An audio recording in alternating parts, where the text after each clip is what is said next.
Di atas desa Cemoro ketika Dimas Arga menurunkan tas kameranya, jurnalis investigasi itu menarik napas panjang, mencoba mengusir rasa dingin yang menusuk tulang. Desa ini tenang sekali, gumamnya, menatap jalanan berbatu yang sepi. Baginya, perjalanan ini hanyalah liputan biasa tentang sebuah ritual rakyat yang disebut penjaga Gunung Lawu. Ia tidak percaya cerita-cerita mistis, namun redakturnya ingin berita yang berbeda. Di sampingnya, Nadia Kirana merapikan buku catatannya. Peneliti folklor muda itu tampak bersemangat meski udara menusuk.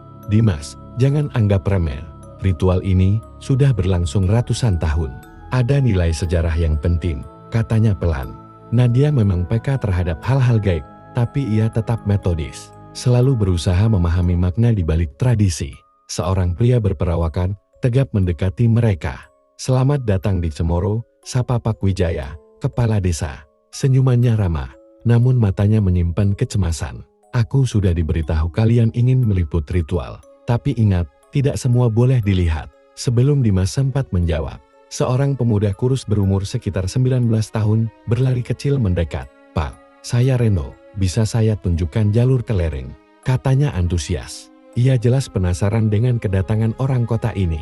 Dimas mengangguk, merasa akan mendapat informan yang berguna. Sore itu, mereka berjalan menyusuri jalan setapak menuju tepi hutan. Nadia mencatat simbol-simbol aneh di batu-batu. Ini bukan sekadar ukiran, gumamnya. Dimas hanya menyalakan kamera kecil, memotret sebagai dokumentasi. Kabut turun lebih cepat dari biasanya. Dari balik pepohonan, siluet seorang lelaki tua berjubah hitam tampak berdiri diam.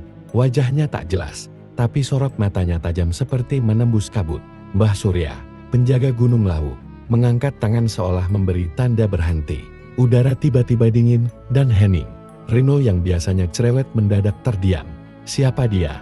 Bisik Dimas. Penjaga gunung, jawab Pak Wijaya lirih. Kalau beliau sudah muncul, artinya malam ini bukan malam biasa. Dimas menahan napas, kamera tergantung di lehernya. Ia belum tahu, pertemuan singkat itu akan mengubah seluruh pandangannya tentang ritual yang dianggapnya sekadar cerita rakyat.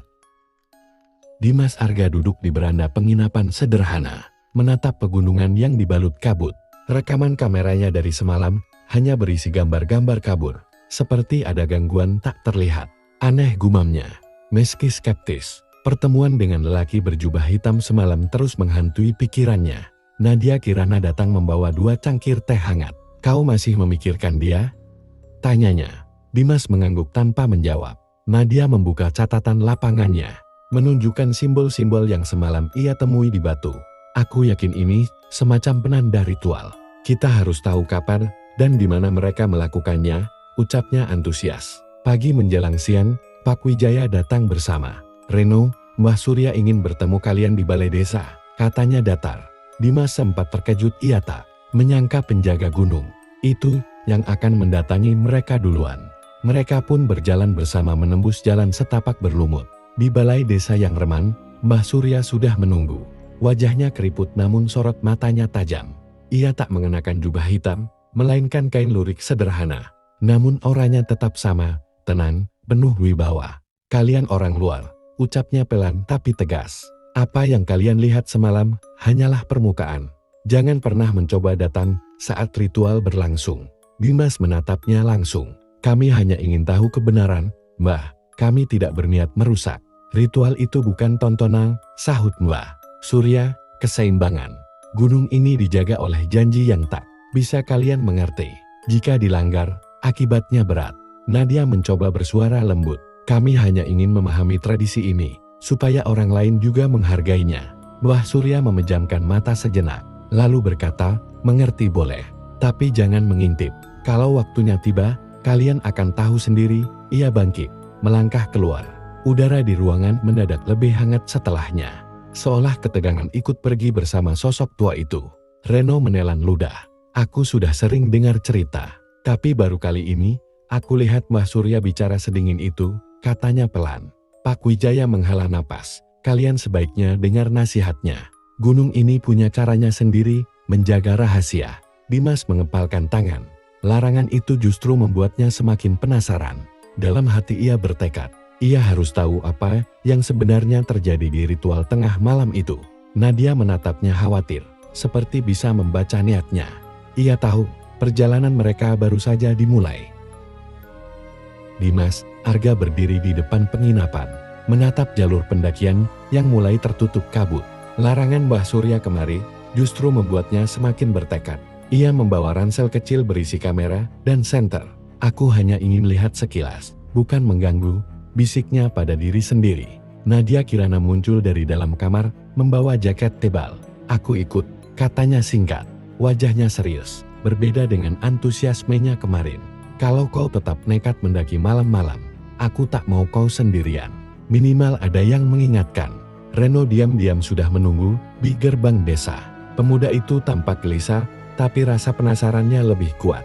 Aku tahu jalur pintas, katanya lirih. Pak Wijaya hanya bisa menggeleng ketika mereka bertiga lewat. Ingat, jangan terlalu dalam ke hutan, pesannya. Mereka bertiga mendaki jalur setapak yang semakin menanjak.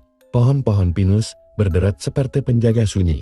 Nadia mencatat simbol-simbol di batu yang kemarin sempat ia lihat. Lingkaran kecil dengan garis menyilang, ditorehkan kasar namun berulang. Ini penanda arah ritual, gumamnya. Dimas memotret dengan kamera kecilnya. Saat senja turun, kabut datang lebih cepat dari biasanya. Suara burung hutan hilang seketika, digantikan kesunyian pekat. Di sebuah tikungan, mereka menemukan sesuatu yang membuat bulu kuduk berdiri. Sesajen bunga mawar, sirih, dan kendi berisi air terletak di tengah jalur. Di sekitarnya, tanah basah seperti baru disapu. Aku belum pernah lihat sesajen sedekat ini, kata Reno menelan ludah. Nadia berlutut, memperhatikan ukiran di kendi, mantra Jawa kuno. Bisiknya, tiba-tiba, samar-samar terdengar bunyi gamelan dari arah puncak. Padahal tak ada orang lain mendaki malam itu. Suara itu datang bersama hembusan angin dingin yang menusuk. Dimas menggenggam kameranya lebih erat.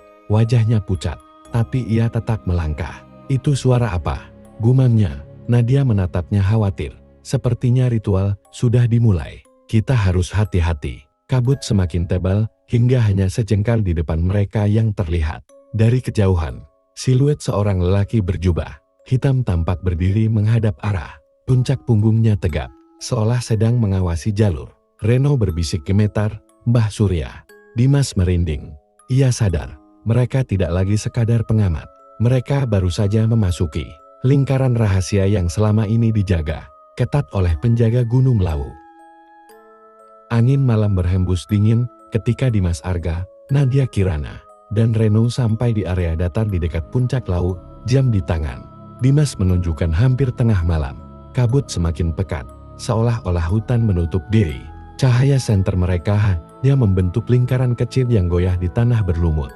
Mereka bersembunyi di balik semak pinus raksasa. Di depan, ada lapangan batu datar berbentuk lingkaran. Di tengahnya berdiri Mbah Surya, kali ini kembali mengenakan jubah hitamnya. Wajahnya tak terlihat jelas, hanya siluet punggungnya yang tegap. Di sekitarnya tersusun sesajen bunga, kendi berisi air, dan dupa yang mengepulkan asap tipis. Nadia menahan napas, mencatat dengan cepat. Reno gemetar di sebelahnya. Aku baru pertama kali melihat langsung, bisiknya. Dimas, meski wajahnya pucat, tetap mengangkat kamera. Tangannya bergetar ketika tombol record ditekan. Ini bukti, gumamnya. Mbah Surya mengangkat kedua tangannya. Suara rendah seperti mantra mulai terdengar, bergetar di udara. Angin berhenti mendadak. Hutan menjadi hening tak wajar. Api kecil menyala sendiri di ujung dupa. Sesajen bergetar halus, seolah ada yang menyentuhnya. Dari kejauhan, samar-samar bunyi gamelan kuno mengalun. Padahal, tak ada musisi di sana. Nadia menelan ludah. Ini bukan pertunjukan biasa, Dim, katanya lirih. Dimas tidak menjawab. Matanya terpaku pada lensa. Bayangan hitam berkelebat, di tepi lingkaran batu tidak berbentuk manusia. Hanya kabut pekat yang bergerak seperti hidup. Mbah Surya terus membaca mantra. Nada suaranya makin dalam, seperti bergema dari perut bumi. Udara terasa berat dan dingin. Reno menutup wajah dengan kedua tangannya. Aku tak kuat, bisiknya. Nadia menyentuh bahunya, mencoba menenangkan. Tiba-tiba sesajen terbakar tanpa api. Bunga mawar berubah menjadi abu. Kendi air memercikan titik-titik kecil yang melayang ke udara. Seperti bintang hijau redup, Dimas spontan menurunkan kamera. Matanya melebar. Astaga, bisiknya. Mbah. Surya menoleh perlahan ke arah mereka, matanya menyala samar di balik tudung hitam. Ia jelas menyadari ada yang mengintip ritualnya. Angin kembali bertiup kencang, meniup kabut ke arah Dimas, Nadia, dan Reno, membuat mereka sulit melihat. Jantung Dimas berdegup kencang. Untuk pertama kalinya ia merasakan ketakutan yang tak bisa ia jelaskan dengan logika. Ritual itu belum selesai, tapi mereka sudah menjadi bagian dari lingkarannya. Kabut belum sepenuhnya hilang ketika Dimas Arga terbangun dengan keringat dingin. Ia baru saja kembali ke penginapan bersama Nadia, Kirana, dan Reno setelah malam panjang di puncak. Rekaman kamera ia buka berkali-kali, tapi setiap kali sosok Mbah Surya mendongak ke arah lensa, gambar menjadi bergetar dan gelap seolah ada tangan tak terlihat yang menutupinya. Nadia duduk di kursi kayu dengan wajah pucat. "Aku merasa seperti kita sudah melanggar batas," katanya pelan. Tangannya memegang buku catatan yang kini terdapat bercak abu. Halus abu bunga sesajen yang entar, bagaimana menempel di sana. "Ini bukti kita berada terlalu dekat." Reno masih duduk di lantai, memandangi tangannya sendiri. "Aku juga bawa sesuatu," ucapnya lirih. Ia membuka telapak tangan, ada simbol kecil terbakar samar di kulitnya. Persis simbol lingkaran berpotong garis yang mereka lihat di batu. "Aku tidak menyentuh apapun, tapi ini muncul setelah angin kencang semalam." Dimas menatapnya serius. "Kita harus bicara dengan Pak Wijaya. Ini sudah bukan soal liputan lagi," katanya. Meski tetap mencoba logis, sorot matanya menunjukkan kegelisahan yang tak bisa ia tutupi. Mereka bertiga berjalan menuju rumah Pak Wijaya. Kepala desa itu tampak kaget melihat simbol di tangan. "Reno, itu tanda penjaga," katanya dengan suara rendah. "Biasanya hanya muncul pada orang yang ikut sumpah adat. Kalian jelas telah mengganggu sesuatu." "Lalu apa artinya untuk kami?" tanya Nadia cemas. Pak Wijaya menghela napas. "Artinya kalian tidak bisa lagi berpura-pura jadi pengamat. Gunung ini telah mengenali kalian." Ia menatap Dimas tajam. "Dan Mbah Surya pasti sudah tahu. Jika beliau tidak mendatangi kalian hari ini, mungkin malam nanti." Angin siang itu berhembus dingin, membawa aroma dupa samar meski tidak ada yang membakar apa-apa. Reno memeluk dirinya sendiri. Nadia menggenggam buku catatan erat-erat, seolah benda itu bisa melindunginya. Dimas menatap rekamannya sekali lagi. Di akhir video ada sekelebat bayangan wajah Mbah Surya yang berbisik tanpa suara. Bibirnya membentuk kata-kata yang membuat darahnya berdesir. "Kalian sudah masuk." Dimas menelan ludah. Untuk pertama kalinya, ia merasa liputan ini bukan lagi tentang cerita rakyat, tapi tentang bertahan dari sesuatu yang tak ia pahami. Sejak insiden simbol di tangan Reno dan rekaman aneh di kamera Dimas Arga, suasana desa terasa lebih sunyi. Angin yang berembus dari arah gunung lalu membawa aroma dupa samar yang membuat bulu kuduk berdiri. Di dalam penginapan, Dimas menatap layar laptopnya. Rekaman dari puncak semalam ia putar berkali-kali. Gambar selalu bergetar setiap kali Mbah Surya menoleh. Namun kali ini muncul sesuatu yang baru. Di frame terakhir, ada tulisan samar pada kabut, bukan huruf Latin, melainkan aksara Jawa kuno. "Ini bukan kebetulan," gumamnya. Nadia Kirana menghampiri dengan buku catatan. "Aku mencoba menerjemahkan simbol di tangan Reno," katanya. "Maknanya kira-kira." Yang telah melihat tak bisa berpaling, Nadia menatap Dimas serius. "Gunung ini sudah menganggap kita bagian dari ritual."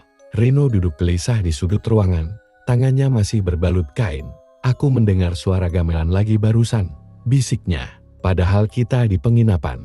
Dimas menghela napas. "Aku akan bicara lagi dengan Pak Wijaya. Mungkin beliau tahu cara mengembalikan semuanya seperti semula." Mereka bertiga berjalan ke rumah kepala desa. Pak Wijaya sedang menutup jendela ketika mereka tiba. "Aku sudah mendengar kabar dari Mbah Surya," katanya lirih. "Beliau tidak marah, tapi kalian harus berhati-hati. Gunung ini sedang berbicara pada kalian. Jangan abaikan tanda-tandanya." "Bagaimana caranya kami keluar dari ini semua?" tanya Nadia. Pak Wijaya menggeleng. "Bukan keluar, kalian harus menyelesaikannya. Ritual akan mencapai puncaknya dalam 6 malam. Kalian sudah ditarik ke dalamnya. Jika kalian lari, gunung akan tetap mengikuti." Dimas menatapnya tak percaya. 6 malam? Pak Wijaya menatap mereka satu persatu. "Ya, 6 malam sampai bulan purnama. Kalau kalian masih di sini, kalian akan menyaksikan puncak ritual yang bahkan orang desa pun tak berani lihat." Angin malam kembali bertiup, membuat lampu minyak bergoyang. Reno menggenggam kain penutup tangannya lebih erat. Nadia menutup buku catatan. Wajahnya tegang. Dimas menatap layar kameranya sekali lagi. Aksara samar itu kini membentuk kata baru yang membuatnya merinding. Kalian dipilih.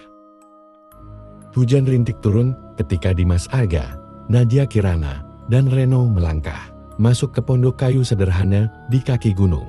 Lalu, aroma kayu basah bercampur. Dupa samar menyambut mereka. Di sudut ruangan, Mbah Surya duduk bersila di atas tikar pandan. Wajahnya temaram oleh cahaya lampu minyak. Kali ini ia tidak mengenakan jubah hitam, hanya kain lurik yang membalut tubuh kurusnya. Duduklah, katanya pelan namun tegas. Suaranya menggema di ruangan sempit itu. Reno duduk paling dekat pintu, matanya gelisah. Nadia membuka buku catatannya, tetapi ragu untuk menulis. Dimas menaruh kameranya di lantai, berusaha menunjukkan bahwa mereka tidak berniat mengganggu. Kenapa tanda ini muncul di tangan Reno? Tanya Nadia akhirnya. Mbah Surya menatap telapak tangan Reno. Simbol lingkaran berpotong garis itu tampak semakin jelas. Karena kalian melihat yang tidak boleh dilihat, jawabnya datar. Gunung ini punya penjaga. Ritual yang kalian saksikan itu bukan untuk manusia, melainkan untuk menenangkan roh-roh yang menjaga keseimbangan laut. Dimas mengernyit.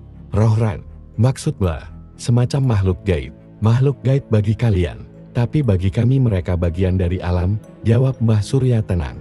Jika ritual diabaikan, gunung akan murka, longsor, badai, atau lebih buruk. Nadia menatap Dimas. Itu seperti yang tertulis di naskah kuno yang aku temukan, bisiknya. Dimas masih mencoba bertahan dengan logika, tapi bukti ilmiah tidak semua bisa diukur.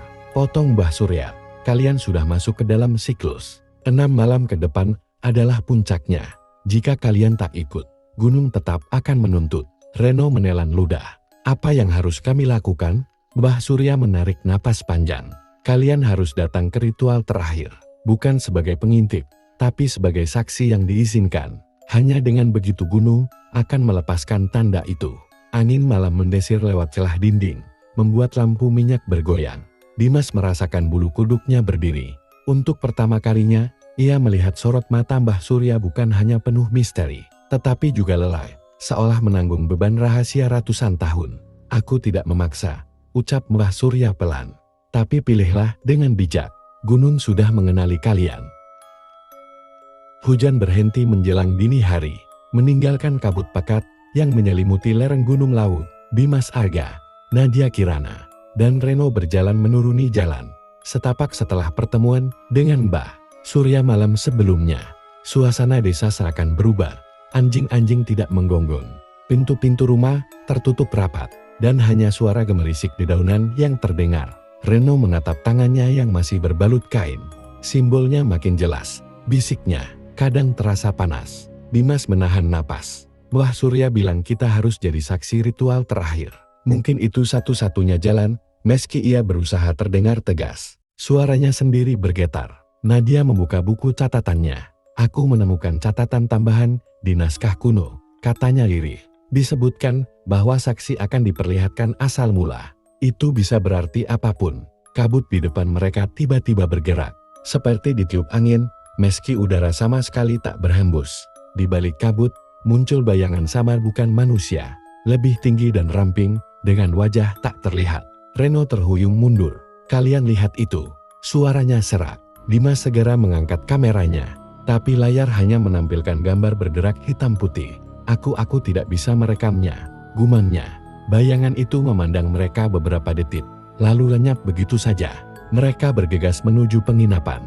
Di sana, Pak Wijaya sudah menunggu dengan wajah tegang. Aku dengar kalian melihatnya, katanya tanpa basa-basi. Itu pertanda ritual sudah mendekat. Semakin dekat kalian ke puncak, semakin tipis tabirnya. Apa yang akan terjadi di ritual terakhir itu? Tanya Nadia. Pak Wijaya menggeleng perlahan. Aku sendiri tidak pernah menyaksikannya. Hanya penjaga seperti Mbah Surya yang tahu. Tapi satu hal, jangan menantang apapun yang kalian lihat. Jangan bicara, jangan merekam. Dimas menunduk, perutnya terasa mual. Reno menggigit bibirnya hingga berdarah. Nadia menutup buku catatan, jari-jarinya gemetar. Angin tiba-tiba masuk lewat celah jendela. membawa bisikan samar yang nyaris tak terdengar, sudah dekat. Angin dari arah Gunung Lawu berembus lebih dingin dari biasanya, membawa aroma tanah basah dan asap dupa samar.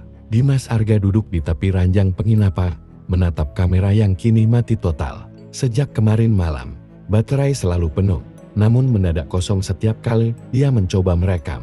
Nadia Kirana berdiri di dekat jendela, menatap langit yang mulai berawan. Besok malam purnama, ucapnya pelan.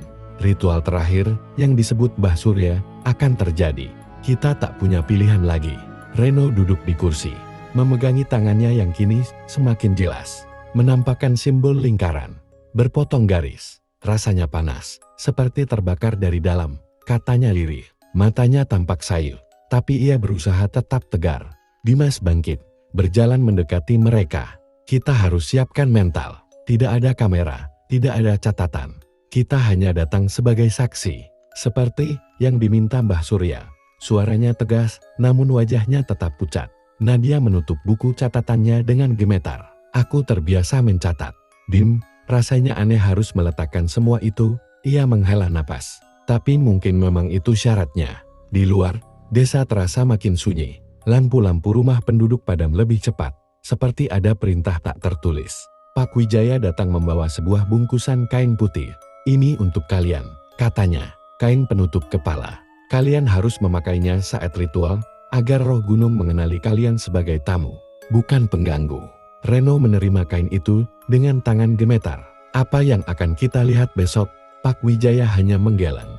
Aku tidak tahu. Tidak ada manusia biasa yang pernah kembali bercerita setelah jadi saksi. Tapi Mbah Surya bilang, kalian dipilih karena keberanian dan rasa hormat kalian. Angin tiba-tiba berhembus lewat celah pintu, memadamkan lampu minyak. Dalam gelap, suara gamelan samar terdengar lagi. Kali ini lebih dekat daripada sebelumnya. Dimas menggenggam kain putih erat-erat. Nadia menahan napas. Reno merapatkan diri ke kursi. Di luar, bulan yang belum penuh sudah menampakkan sinarnya yang pucat, seperti mata raksasa yang mengintip dari balik awan. Malam purnama akhirnya tiba. Udara desa Cemoro sangat dingin dan sunyi, seolah semua kehidupan bersembunyi dari sesuatu yang lebih besar. Dimas Arga, Nadia Kirana, dan Reno berdiri di depan gerbang hutan. Masing-masing mengenakan kain putih penutup kepala yang diberikan Pak Wijaya. Lampu minyak kecil di tangan Reno menjadi satu-satunya sumber cahaya. Pak Wijaya berdiri di belakang mereka. Setelah ini, aku tidak bisa ikut, katanya lirih. Aku hanya mengantar sampai batas desa. Selebihnya, Mbah Surya yang akan menjemput kalian. Dimas mengangguk, wajahnya tegang. Terima kasih, Pak. Apapun yang terjadi, kami akan menghormati aturan. Mereka bertiga melangkah masuk ke jalur setapak yang licin. Kabut tebal turun menyelimuti pepohonan. Tak ada suara binatang malam. Hanya bunyi langkah mereka dan desah napas yang berat. Nadia merapatkan kain putihnya sambil berbisik. Aku merasa seperti memasuki dunia lain. Tak lama kemudian, siluet Mbah Surya muncul di tengah kabut. Berjubah hitam dengan tongkat kayu tua di tangan. Ikuti aku, katanya pendek. Suaranya seperti bergema di antara batang pohon. Mereka berjalan tanpa bicara. Udara makin dingin, sampai napas berubah menjadi uap putih. Sesekali Dimas melirik simbol di tangan Reno yang kini berkilau samar, seperti menyala dari dalam kulitnya sendiri. Setelah beberapa waktu, mereka tiba di sebuah celah batu yang besar, tersembunyi di balik semak pinus. Di sana ada gerbang kayu tua dengan ukiran aksara Jawa kuno. Mbah Surya berhenti di depannya. Ini pintu menuju tempat ritual terakhir, katanya. Di dalam, tidak ada lagi jalan kembali. Ingat, jangan bersuara. Jangan menantang apapun yang kalian lihat. Reno menelan ludah. Nadia menggenggam tangannya untuk menenangkannya. Dimas memandang gerbang itu, dada terasa sesak. Kami siap, katanya, meski suaranya bergetar. Mbah Surya mengetukkan tongkatnya ke tanah 3 kali. Gerbang kayu itu bergetar, lalu terbuka perlahan, mengeluarkan cahaya hijau redup dari balik celah. Angin dingin menyambar wajah mereka, membawa aroma dupa yang pekat. Di balik pintu itu, terdengar samar bunyi gamelan kuno yang semakin jelas ritme lambat, dalam, dan berat. Tanpa kata, Mbah Surya melangkah masuk. Dimas, Nadia, dan Reno saling pandang sebentar, lalu mengikuti. Begitu mereka melewati ambang, kabut di belakang menutup. meninggalkan dunia luar sepenuhnya. Begitu Dimas Arga, Nadia Kirana, dan Reno melewati gerbang batu itu, udara seketika berubah. Langit di atas mereka tidak lagi tampak seperti malam di laut. Warnanya hijau kebiruan, berputar-putar seperti pusaran air. Angin dingin menusuk, dan tanah di bawah kaki mereka bukan lagi tanah biasa, melainkan batu licin yang terasa hidup. Di tengah lapangan batu luas itu berdiri sebuah lingkaran dengan simbol-simbol kuno berpendar. Dupa menyala sendiri di titik-titik tertentu. Asapnya membentuk wajah-wajah samar yang berputar mengelilingi mereka. Mbah Surya berdiri di tepi lingkaran, tongkatnya menancap di tanah. Mulai dari sini, kalian hanya boleh melihat, katanya tegas. Jangan berbicara, jangan menyentuh apapun. Reno menelan ludah. Matanya tak lepas dari simbol di telapak tangannya yang kini bersinar terang. Nadia memegang kain putih di kepalanya erat-erat. Jantungnya berdetak cepat.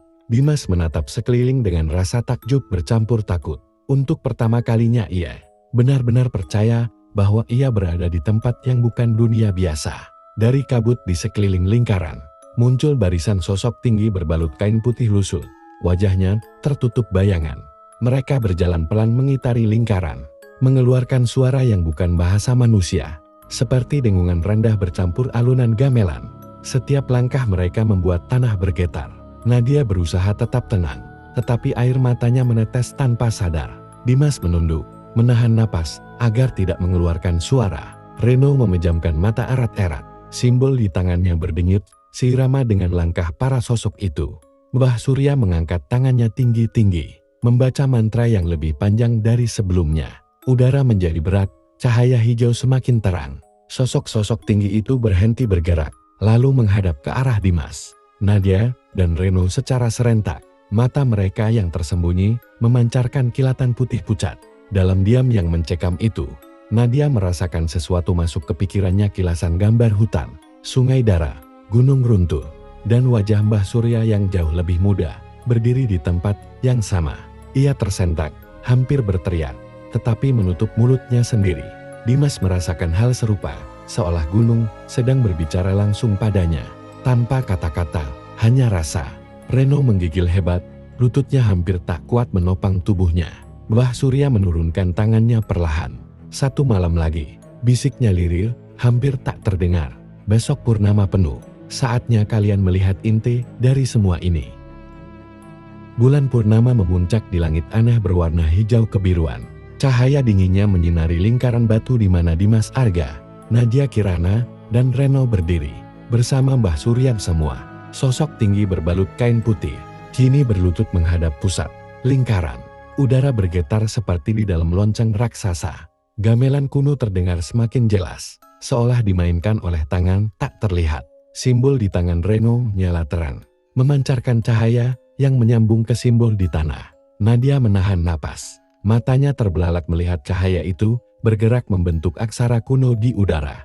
Dimas merasa dadanya berdesir seperti ditarik pusaran. Mbah Surya berdiri di tengah lingkaran, tongkatnya tertancap. Gunung ini telah menyimpan rahasia berabad-abad, ucapnya dengan suara berat. Kalian yang berani dan datang dengan hormat, telah dipilih menjadi saksi. Sekali saja, setelah ini kalian bebas. Seketika tanah bergetar. Dari pusat lingkaran muncul bayangan. Raksasa berupa kepala, naga dan tubuh kabut wujud. Penjaga laut yang sesungguhnya. Mata besar berwarna emas menatap ketiga saksi manusia itu. Dimas dan Nadia gemetar hebat. Reno hampir tersungkur. Tapi tidak ada rasa jahat, hanya kekuatan luar biasa yang sulit dijelaskan. Di dalam kepala mereka terdengar suara dalam. Bukan bahasa manusia, tetapi mereka mengerti maknanya. Kami adalah penyeimbang. Selama manusia ingat, gunung akan tenang. Jika manusia lupa, gunung akan marah. Cahaya aksara kuno berputar cepat, lalu menghilang. Bayangan naga kabut itu memudar perlahan.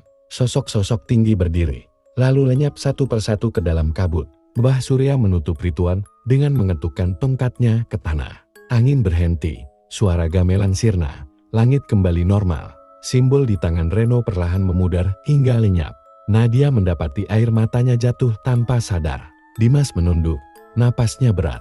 Mereka bertiga berdiri di lingkaran batu yang kini hanya tampak seperti tanah datar biasa. Mbah Surya menatap mereka dengan sorot mata lega. Kalian sudah menyaksikan. Sekarang kalian kembali. Ceritakan pada dunia dengan hati-hati, bukan dengan keserakahan." Ia tersenyum samar, lalu berjalan ke arah kabut. Tubuhnya perlahan menghilang. Mereka bertiga saling pandang. Tanpa berkata-kata, mereka berjalan keluar gerbang yang kini terbuka, meninggalkan dunia yang tak akan pernah sama lagi. Cahaya bulan purnama mengiringi langkah mereka, dan di udara hanya tersisa bisikan lembut, "Gunung Lawu mengingat."